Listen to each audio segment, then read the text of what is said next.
Hello, welcome back and thank you for being here again. Today I want to talk to you about faith, and I would start with a story that's maybe a bit more light-hearted than you're used to from me. But the story goes, there was this young man who took a fancy to a girl, and he told her, for you I would climb the highest mountain in the world, I'd swim the deepest sea to get to you, and I'll come and visit you tomorrow evening if it doesn't rain. And why I tell you this story is that very often our faith can remain on this head level, but when we come to reality, the realities of life, it fails us. And this is because faith is not something we can learn from a book. It's not something that we can learn from reasoning about it. It's something that we gain as we live it. Because there's nothing like experiencing God's love for us, experiencing God in our lives, for teaching us what faith is and for making our faith grow. And I thought I would share a couple of stories from my own life with you that show just what happens when you do rely on faith, sometimes willingly, sometimes unwillingly. I remember a number of years ago, my wife and I and our children, we had 4 children at the time, lived down at the coast, whereas our parents were inland. And my mom and dad were coming to visit us. And my mom spent a lot of time worrying about us because of the large size of our family. There were still 2 children to come, but she worried a lot about us and about our finances and so on. And I remember the one year when they were coming to visit us, we wanted to obviously go shopping and have some stuff in the house, some nice stuff for them when they got there to eat and so on, because invariably the day after they arrived, they would go off to the supermarket and come back with a whole lot of food that they thought we needed in the house. However, this year, it just so happened that we really didn't have any money to go shopping. We had petrol in the car to go and fetch them from the airport, but no money to go shopping.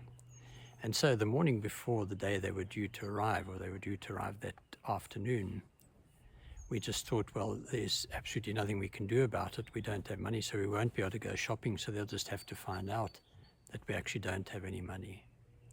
And we were rather resigned to the fact, as I say, not willingly giving in to just saying, well, that's as it is, when the post arrived.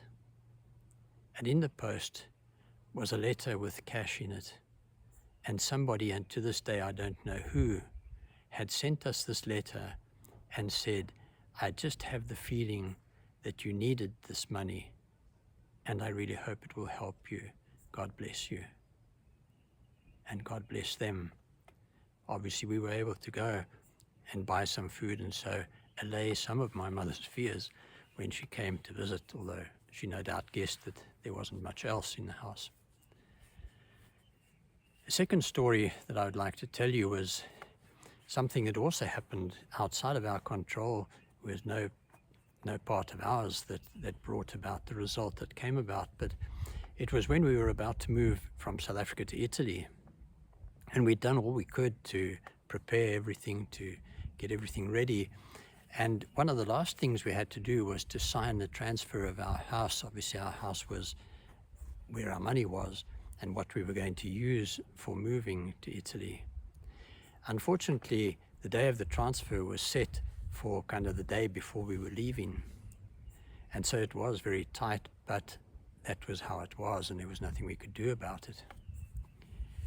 It turned out that what actually happened, we only found out after this had been resolved, was that 2 days before, the purchaser decided to pull out of buying the property, and the whole thing fell through. However, the estate agent was able to sell the property again within 24 hours at the same price, and a new buyer was happy to sign when we were going to sign for the transfer of the property. And so that was something absolutely marvelous for us, obviously, because obviously we wouldn't have been given a credit card by any bank to move overseas with. We wouldn't have had any money at all to use when we got here.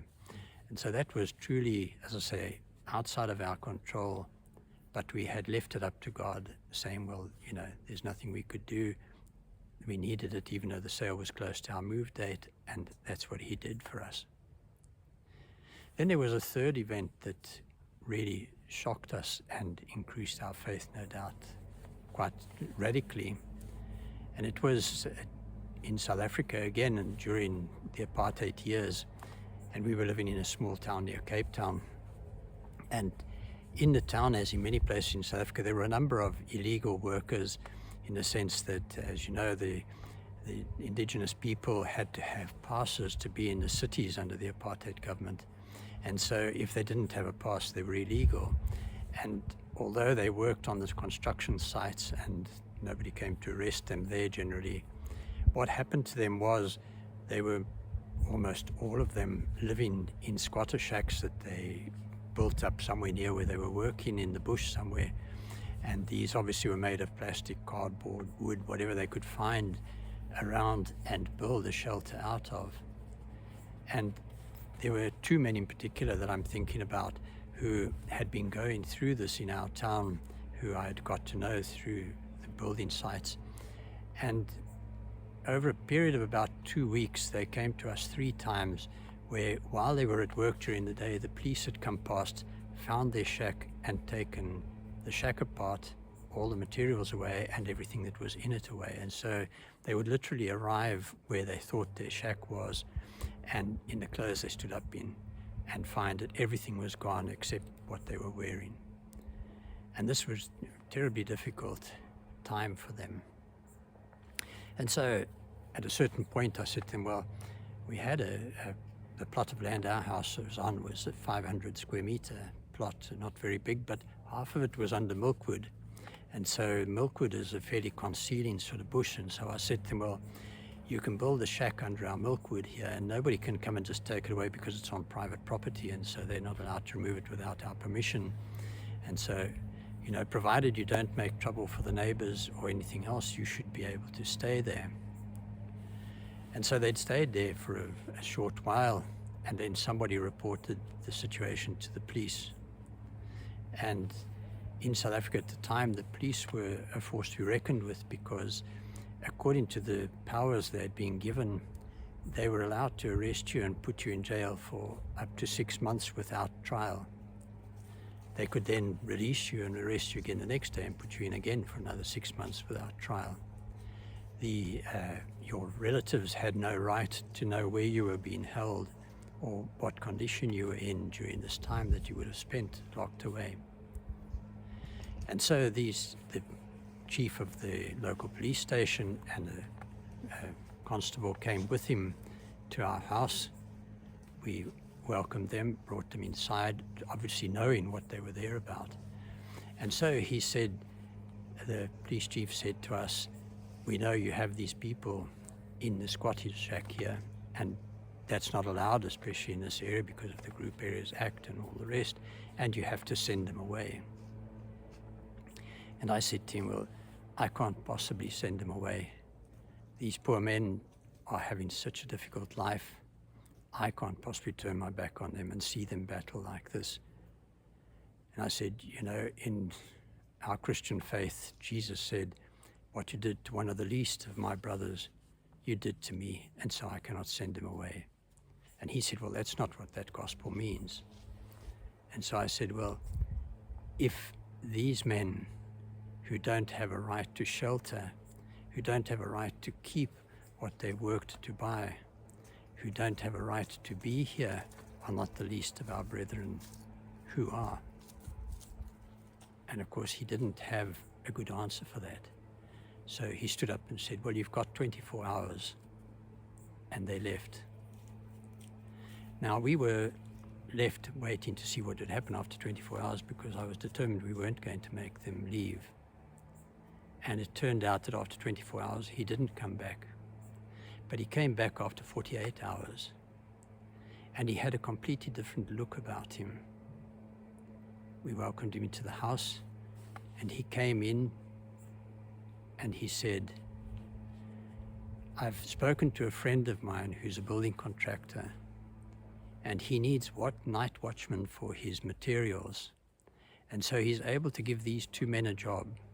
They can stay on the site that he keeps his construction materials on, and there'll be a little cabin for them to stay in there. And they'll have a job, and they'll have a permit to be in the area. Now that was obviously a great relief to us, because obviously I was facing imprisonment.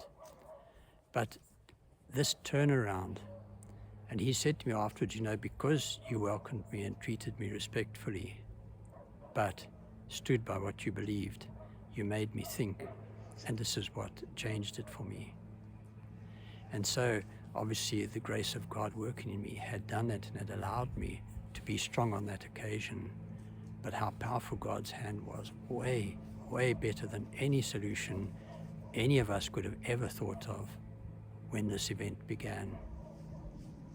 And so obviously events like this do increase your faith tremendously. But of course, you have to be prepared to put yourself out there first, and then your faith will grow. And as your faith grows, you will be able to do ever greater things. And so I pray for a growth in your faith, which may be a difficult prayer, because you may have to face what seem to be hardships in order to get to where you can see the grace of God in your life. But I pray that your faith does grow, because it is a great thing to have in your life. And may God bless you. Thank you.